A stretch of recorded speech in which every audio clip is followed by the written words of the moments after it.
وہ ہے آپ کے دوائیوں کے جو را مٹیریل یا انگریڈینٹس پہ پورا 17% لگایا جا رہا ہے. اب یہ گورنمنٹ کہہ رہی ہے کہ ہم ریفنڈ کر دیں گے، مگر دیکھیے ریفنڈ کا نظام بہت بری طرح سے چلتا ہے، اس میں وقت لگتا ہے، اور ایک دفعہ جب آپ نے را مٹیریل پہ ٹیکس لگا دیا تو اس کے امکانات بہت ہائی ہیں کہ میڈیسنز پہ بھی، دوائیوں پہ بھی یہ لگے گا. اس طرح کے بہت سے اگزامپلز ہیں. تو افسوس سے کہنا پڑ رہا ہے کہ البتہ ایک چیز میں گورنمنٹ کی ذرا تعریف کرنا چاہتا ہوں، آپ کی اجازت ہو. بہت سے آئٹمز ایسے تھے مارچ کے مہینے میں جس پہ حکومت نے اگریمنٹ کر لیا ہے.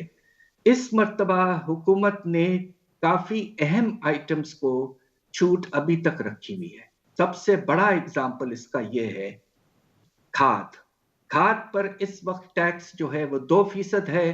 خیال یہ تھا کہ اس کو بھی بڑھا کر 17% پہ لے جائیں گے، مگر حکومت نے اس کو مناسب نہیں سمجھا، جو بہت ہی میں سمجھتا ہوں اچھی پالیسی ہے. دوسری طرف LNG LPG وغیرہ پہ ٹیکس لگانا تھا، بڑھانا تھا 10 سے 12 سے 17، وہ بھی نہیں کیا حکومت نے. تو کچھ کوشش کی ہے حکومت نے کہ افراط زر میں اتنی زیادہ اضافہ نہ ہو. اچھا، اس میں اب حفیظ پاشا صاحب یہ فرمائیے گا کہ ظاہر ہے یہ اقدامات تو اٹھائے جا رہے ہیں، پیٹرول کی قیمت بھی بڑھ رہی ہے، دنیا میں سستی ہو رہی ہے، ہم بڑھا رہے ہیں، بجلی کی قیمت بھی ہم بڑھا رہے ہیں، پھر یہ جو 17% سیلز ٹیکس کا نفاذ ہے، اس وقت افراط زر کی شرح جو ہے وہ 12% پر پہنچی ہوئی ہے. آپ شاید اس فگر سے آپ شاید متفق نہ ہوں. آپ کو کیا دکھائی دیتا ہے کہ آئندہ جو آنے والے 6 سے 8 مہینے یا 12 مہینے ہیں، افراط زر کی کیا حالات و واقعات ہوں گے؟ ان قریب خدا نخواستہ یہ خطرہ موجود ہے کہ افراط زر کی رفتار میں اور اضافہ ہو سکتا ہے.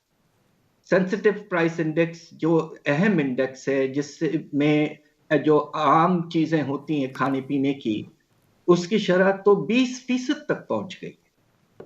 تو خطرہ یہ ضرور موجود ہے کہ افراط زر میں اضافہ ہوتا رہے گا. اب بس اب یہ دیکھنا ہے کہ یہ کہاں تک پہنچتا ہے، 13-15% تک. اور دوسری طرف آپ یہ دیکھیے کہ جو ہمارا ہول سیل پرائس انڈیکس ہے وہ تقریباً 26% سے زیادہ جا چکا ہے. تو وقت آنے پر یہ جو ہول سیل کی قیمتیں ہیں وہ ریٹیل پرائس پہ پہنچتی ہیں تو وہاں بھی اضافہ ہوتا ہے. تو اس وقت یقیناً افراط زر میں اضافہ ہونے کا بہت سخت امکانات ہیں، اور بس ہم یہ دعا کر رہے ہیں کہ یہ حد سے زیادہ نہ بڑھ جائے. اب دوسری جو چیز ہے وہ اسٹیٹ بینک کی خود مختاری والا معاملہ ہے.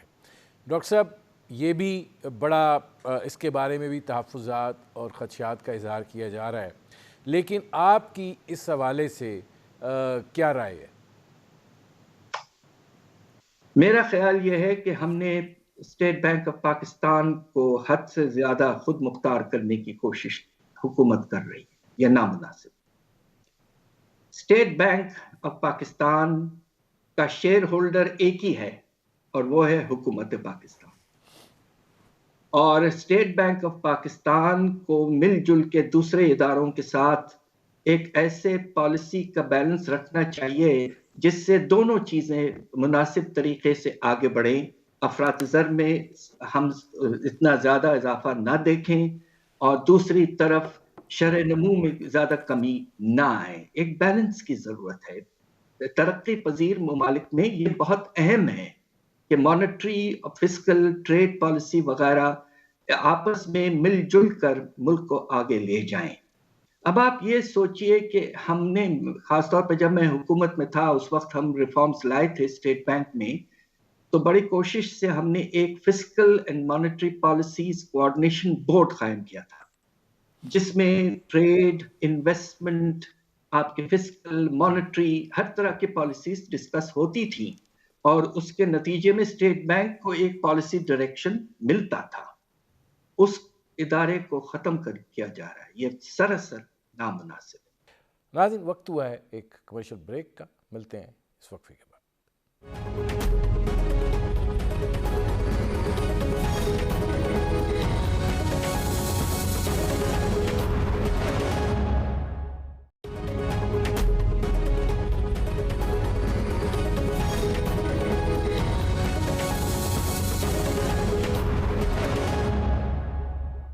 Welcome back. ڈاکٹر صاحب یہ فرمائیے گا کہ اگر یہ دونوں فیکٹرز جو ہیں ان کو جوڑ لیا جائے تو آپ جو ہے ظاہر ہے کہ اگلے جو 6 مہینے ہیں اس میں پاکستان کی اقتصادی صورتحال جو ہے اس کو کتنا ہیجان انگیز دیکھتے ہیں, کتنا ایک اس میں اپس اینڈ ڈاؤنز دیکھ رہے ہیں؟ سب سے اہم بات یہ ہے کہ اس وقت ہمارا جو تجارتی خسارہ ہے وہ اگلے مہینوں میں کس لیول پہ رہتا ہے. دسمبر میں کچھ اشارہ یہ مل رہا ہے کہ تھوڑی سی کمی آئی ہے, مگر ابھی بھی پچھلے سال جو ہے 2020 سے تقریباً 2 گنا. تو سوال یہ پیدا ہوتا ہے کہ اگر آپ اپنے تجارتی خسارہ کو کنٹرول میں نہیں لا پائیں تو نتیجہ یہ ہوگا کہ روپے پر پریشر رہے گا, مختلف چیزیں آپ کو کرنی پڑیں گی, آپ کو سر سود خدا نخواستہ اور بڑھانا پڑے گا, اور آپ کو مختلف ٹیکسز, آپ نے یہ جو سیلز ٹیکس کا بل لائے ہیں اس میں آپ نے کچھ امپورٹس پہ لگایا ہے. اب آپ یہ سوچئے, مجھے تو اتنا افسوس ہو رہا تھا میرے شاگردوں کے بارے میں سوچتے ہوئے کہ آپ نے پرسنل کمپیوٹرز پہ بھی پورا 17% ٹیکس لگا دیا ہے. پاکستان کو 21ویں سینچری میں جانا ہے, ہمیں 5th جنریشن کی طرف جانا ہے, اور آپ نے جا کے کمپیوٹرز پہ 17% لگا دیا, نامناسب.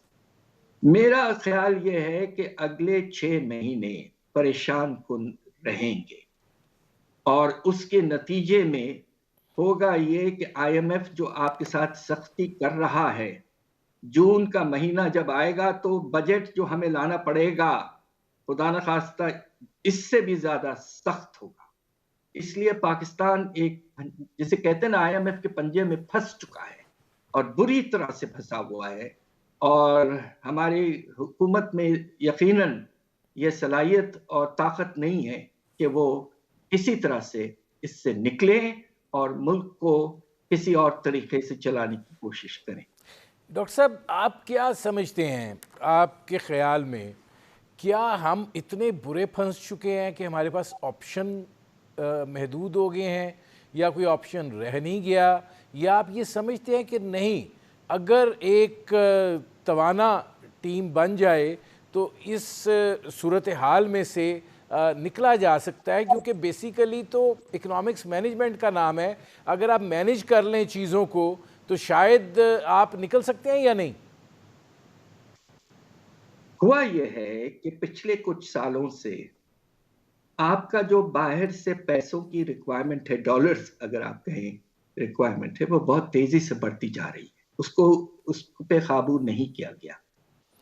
اب پوزیشن یہ ہے کہ اس سال خدا نخواستہ آپ کا تجارتی خسارہ اور باہر کے لون جو آئے ہیں پاکستان, ان کی واپسی, یہ 2 ملا لیں تو 26 سے 28 ارب ڈالر کی آپ کو ضرورت ہے.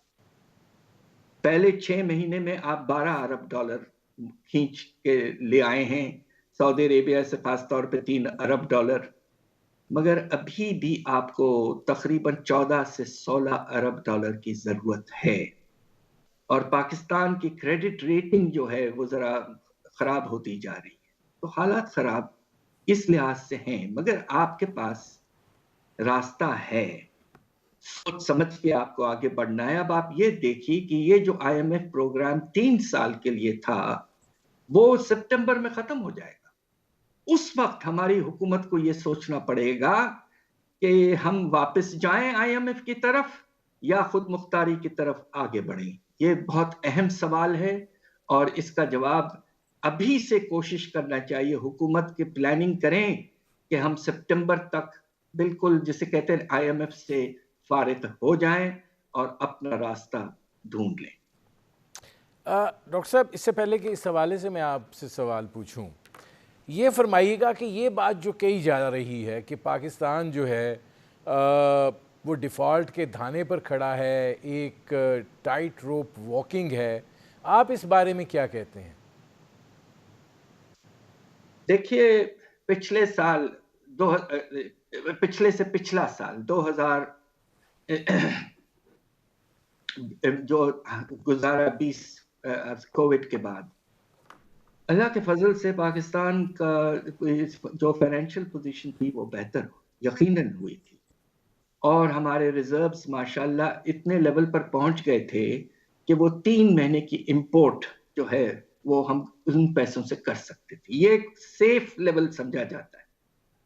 آج بھی ہمارے ریزروز اللہ کے فضل سے اس لیول پہ ہیں کہ ہم 3 مہینے کی امپورٹ کر سکتے ہیں. مگر پرابلم یہ ہے کہ قرضوں کی واپسی کی رفتار جو ہے وہ بہت تیزی سے بڑھ رہی ہے. 4 سال پہلے ہمیں مشکل سے $4 ارب دینے پڑتے تھے، اگلے سال $14 ارب واپس کریں. دوسری طرف اس سال ہوا یہ ہے کہ تجارتی خسارہ بہت بڑھ گیا جب انٹرنیشنل پرائسز میں بہت اضافہ ہوا ہے. اب یہ بس کوشش یہ ہونی چاہیے کہ کسی طرح سے تجارتی خسارہ کو کم کریں، جو نان ایسنشل آئٹمز ہیں ان کی امپورٹ کم کریں. سیلز ٹیکس میں جو انہوں نے کیا ہے کچھ کوشش یقیناً کی ہے. انہوں نے گاڑیوں پر سیلز ٹیکس بڑھا دیا ہے 850 سی سی کے اوپر والی گاڑیوں پر. دوسری طرف جو قیمتی موبائل فون ہیں ان پر پورا 17% ٹیکس لگا دیا ہے، اور جو قیمتی کھانے پینے کی چیزیں ہیں ان پر لگایا ہے. یہ سب مناسب اقدامات ہیں، اور کوشش اور ہونی چاہیے کہ کسی طرح سے تجارتی خسارہ کم ہو تاکہ ہمارے ریزروز جو ہیں وہ اس طرح اس لیول پر پہنچیں کہ ہم اپنے جو ریکوائرمنٹس ہیں، جو ضروریات ہیں ہمیں اپنی تجارت کو فائنینس کرنے کے اور قرضوں کی واپسی کے، وہ آہستہ آہستہ خود کفیل ہوتے جائیں. اور انشاءاللہ پاکستان ایک، میں سمجھتا ہوں، میں نے پاکستان کو 40 سال ریسرچ کی ہے، ایک ریزیلینٹ ملک ہے. ہمارے ساتھ خوبی یہ ہے کہ ہم کرائسس میں جاتے ہیں بہت زیادہ مگر نکل بھی آتے ہیں. ایک آخری سوال ڈاکٹر صاحب، یہ فرمائے گا، آپ نے جو ریزیلینس کی بات کی ہے، آپ کو دکھائی دیتا ہے کہ اس وقت جس اقتصادی بحران میں ہم ہیں یہ لوگوں کی ابھی برداشت کے اندر ہے، اس لمٹ پہ نہیں پہنچا جہاں لوگوں کی ہمت اور حوصلہ جو ہے اور برداشت جو ہے وہ جواب دے جائے؟ بہت جلدی ایسا ہو سکتا ہے. میری گزارش ایک پروفیسر کے طور پر جس نے زندگی گزاری ملک میں بچوں کو پڑھایا ہے، یہ وقت آ گیا ہے کہ جس طرح 2015-16 میں ماشاءاللہ پاکستان نے ٹیررزم کے خلاف ایک زبردست پولیٹیکل کنسنسس بنایا، ایک نیشنل ایکشن پلان بنایا، اور ضرب عضب وغیرہ سے ہماری آرمی نے بہترین کام کر کے ٹیررزم کو کم کیا. میرا اپنا ناچیز رائے یہ ہے کہ یہ وقت آ گیا ہے معاشی حالات کو سنبھالنے کا. ساری سیاسی پارٹیاں اور سول سوسائٹی، ہماری اسٹیبلشمنٹ سب مل کر بیٹھیں اور ایک نیشنل ایکشن پلان اکانومی اور معاشی حالات کو بہتر کرنے کے لیے بنائیں. میں نے ایک کتاب چھاپی ہے ابھی، ایجنڈا آف ریفارمز کی، جو میں آپ کو بھجوا دوں گا. اور ہماری پوری کوشش یہ ہونی چاہیے کہ اب خدا کے لیے ایک نیشنل کنسنسس ڈیولپ کر کے اکانومی کو سنبھالنے کی کوشش پوری طور پر کریں. بہت شکریہ ڈاکٹر حفیظ پاشا. ناظرین، یہ تھے سابق وزیر خزانہ ڈاکٹر حفیظ پاشا. آپ نے ان کی گفتگو سنی. ناظرین، وقت ہوا ہے ایک کمرشل بریک کا. ملتے ہیں اس وقفے کے بعد.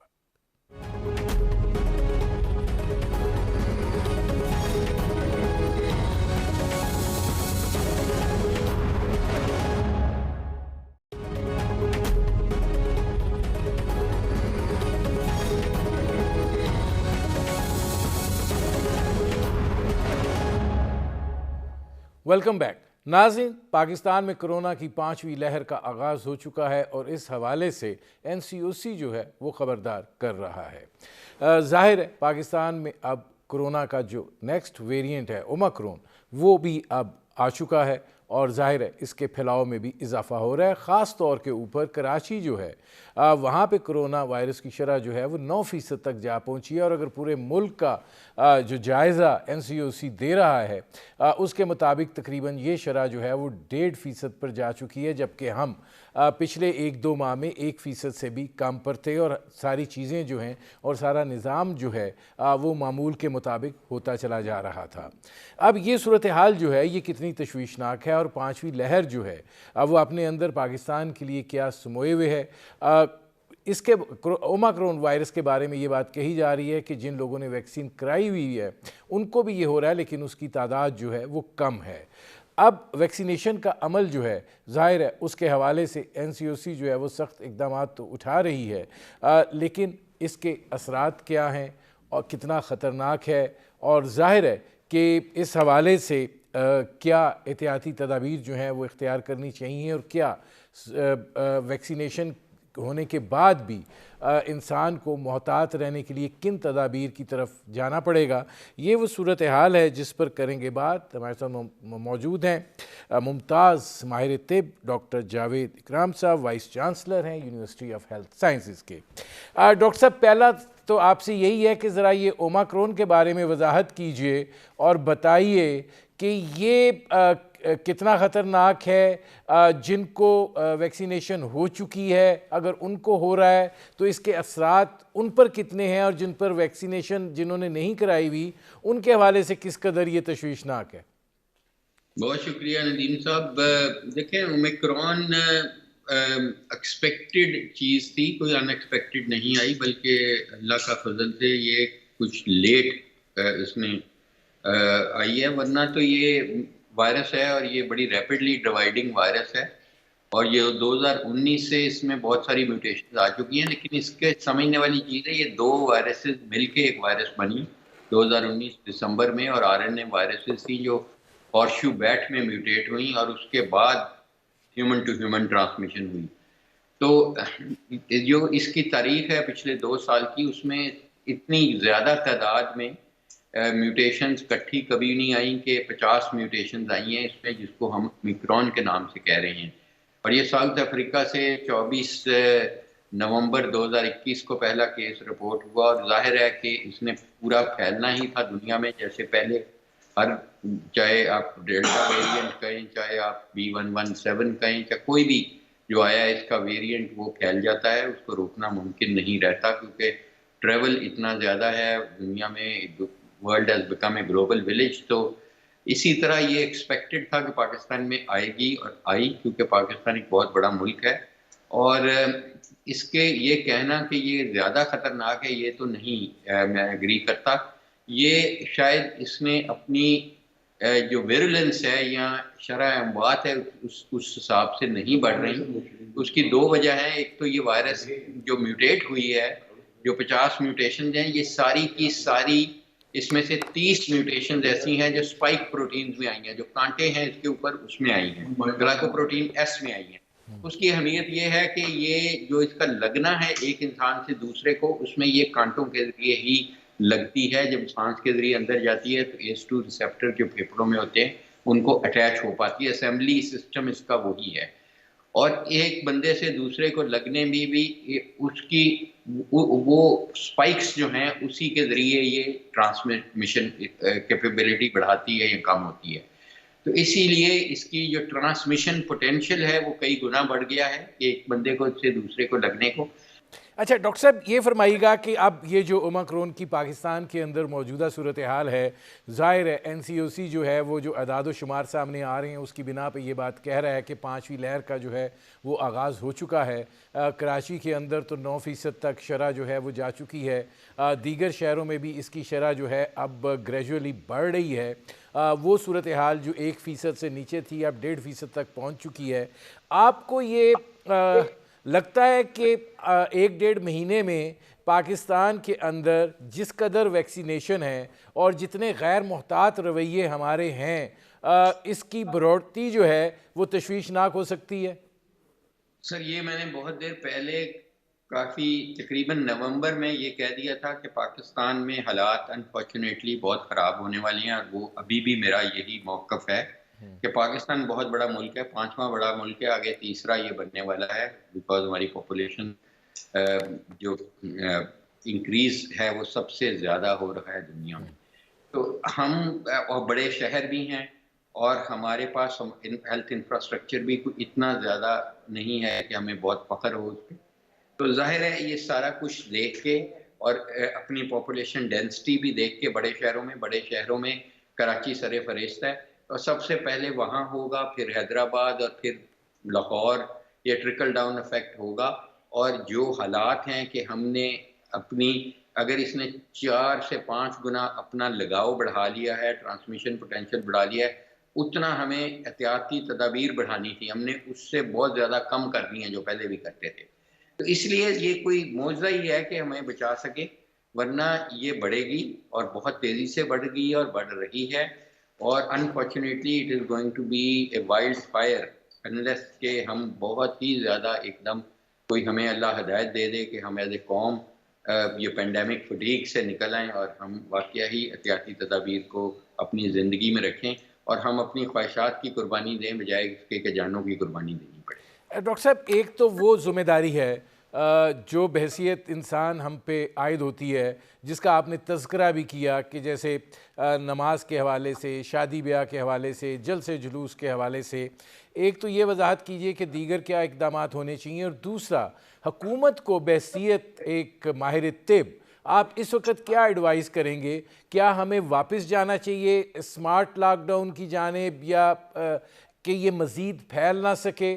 اور اگر یہ پھیل رہی ہے تو آپ اس کو شرح اموات پر کس طریقے سے دیکھیں گے؟ سر میں حکومت کو یہ ریکویسٹ کروں گا کہ وہ بہت اچھا کام کر رہی ہے اور مزید کرنا چاہیے، اور جتنے شہروں سے باہر گاؤں ہیں یا چھوٹے شہر ہیں ان میں فوری طور پہ ویکسینیشن کو انہانس کرے، ڈور ٹو ڈور کمپین ادھر کرے. بڑے شہروں میں ریزنیبل لیول پہ ہم نے کر دیا، اس کو کنٹینیو کرے، لیکن ساتھ چھوٹے شہر، گاؤں، دیہی علاقوں کو بھی ایڈریس کرے.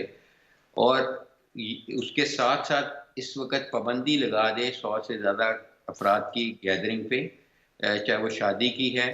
اور دوسرا کہنے کو تو یہ ہے کہ ہم ویکسینیشن کے بغیر اندر نہیں جانے دیں گے، ہوٹل کے، ریسٹورنٹ کے، یا جہاز پہ نہیں، یا ٹرین پہ، لیکن کوئی چیک نہیں کرتا. دور سے کوئی دیکھ بھی لیتا ہے تو وہ نہیں چیک کرتا کہ یہ ویکسینیشن ہوئی ہے نہیں ہوئی ہے، کس کا کارڈ ہے. کوئی ایسا نہیں ہے فریم ورک. جب کوئی ٹکٹ بک کرائے تو اس وقت اپنا ویکسینیشن سرٹیفکیٹ اسی شناختی کارڈ کا دے، یا جب کوئی گیسٹ لسٹ انشور کرے جو ہوٹل میں جا رہے ہیں کہ ان لوگوں کا پہلے انہوں نے ویریفائی کر لیا ہے کہ ویکسینیشن ہوئی ہے، انہیں کو الاؤ کیا جائے. یہ امپلیمنٹ بالکل نہیں ہو رہا. کہنے کو ہے کہ اونلی باہر ایک چھوٹا سا بورڈ لگا ہوتا ہے اونلی فار ویکسینیٹڈ پیپل، لیکن کسی کا کوئی ادھر کیپیسٹی نہیں ہے کہ کوئی چیک کر سکے اس وقت لائنوں کو.